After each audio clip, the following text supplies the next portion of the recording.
Coco, obviously your season's done. Really successful end to it with the title in Linz and then doubles title in Luxembourg. What are the biggest lessons you've learned just from your first kind of not even a full year on the Pro Tour? Oh, I've learned a lot. I mean, I got to go to some extraordinary places and meet a lot of amazing people, but I think the biggest thing I've learned is just that in the biggest moments, it's important to stay calm and continue to stay focused. Coco, every time we hear your name right now, it seems like we're hearing the word phenom.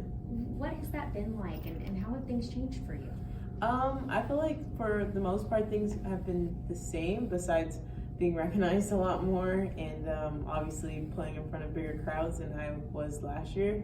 But I guess like my personality and my work ethic, everything has pretty much remained the same. What's been your favorite part about being on the tour? Definitely traveling. I guess for that question, it could be my least favorite and my favorite thing. I like going to the places and seeing new things and experiencing new cultures, but obviously sometimes you get a little homesick, but I really do like traveling, and I don't know, my whole life I've always traveled, so I couldn't imagine life without being on a plane. Speaking of traveling, is this your first time in Texas? No, I was in Texas, in Dallas actually 3 to 4 years ago. I played a sectional tournament here. And then I've been to Austin, I think twice. So, but those were years ago. I haven't been in recently. Which one's your favorite, Dallas or Austin?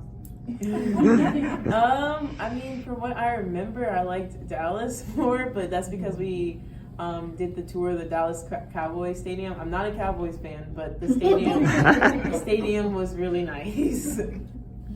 What are your goals for 2020? I haven't really thought about 2020 yet, just because 2019 has been such a whirlwind of emotion. But I tend to put off my goals maybe a little bit towards the end of the year, just because now it's kind of like downtime.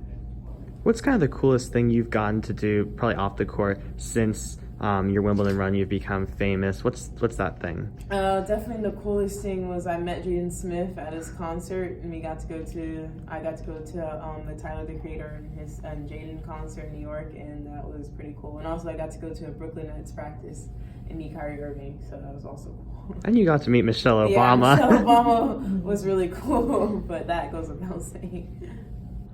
How are you balancing all of this at 15?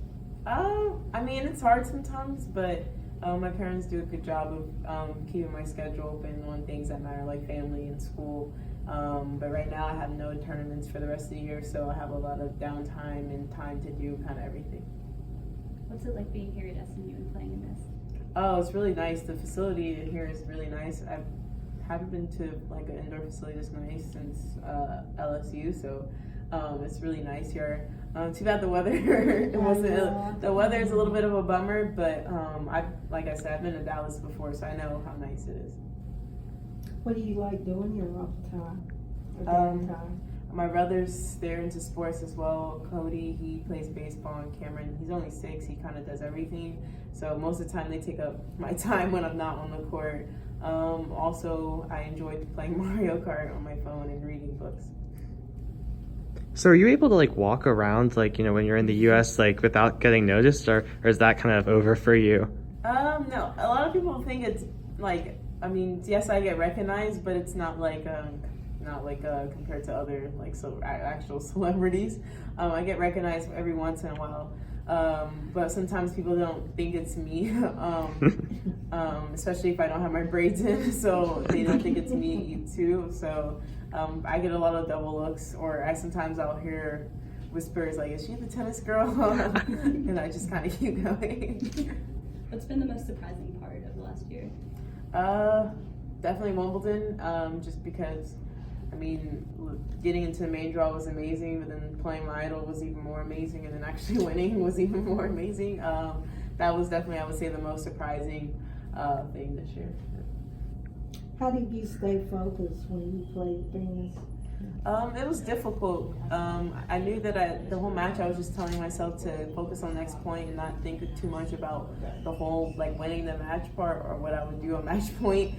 Just because, I mean, I knew that she could come back at any moment in the match because she's one of the best, greatest tennis players of all time. And I try not to think about playing Venus, or just try to think of it as just another person I played back at home. And then after the match, I realized it was Venus. Obviously, there's the Olympics coming up in 2020. America has a ton of depth on the women's side. Yeah. Are you and your dad thinking about trying to like focus on points, getting yourself in the Olympics, or is that really kind of just a distant dream at this point?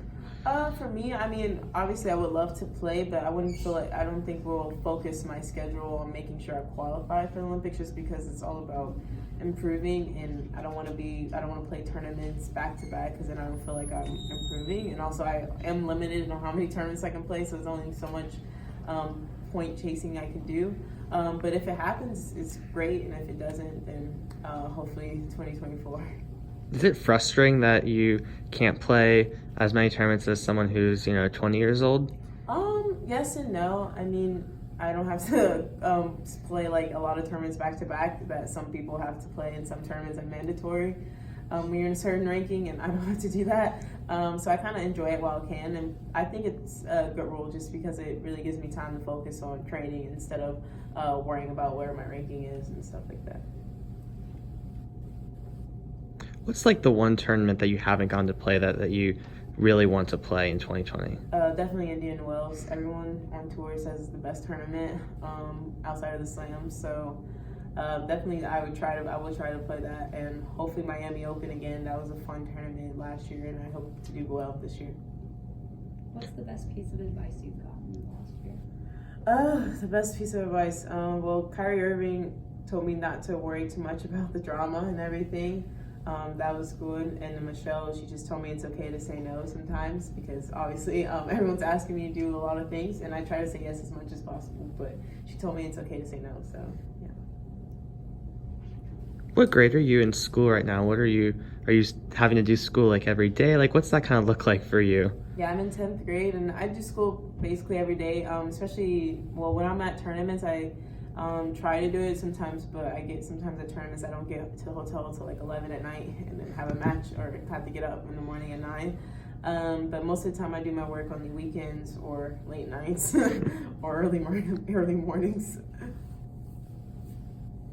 What's the best thing you think you've learned this year? The biggest thing I've learned is just how to stay calm in the pressure moments, and I guess kind of adjusting to the tour and getting more experience with every match. Anything else? Well, you're definitely a role model, that's for sure. I'm sure you've been told that a lot. Yeah. How do you deal with that? It's a lot of responsibility, but I'm glad and grateful that kids, and especially kids, feel inspired by me and feel like they can do things, and I just hope I can continue to keep that support from them and continue to inspire people. Thank you. Thank you, Coco. Thank you. Thank you.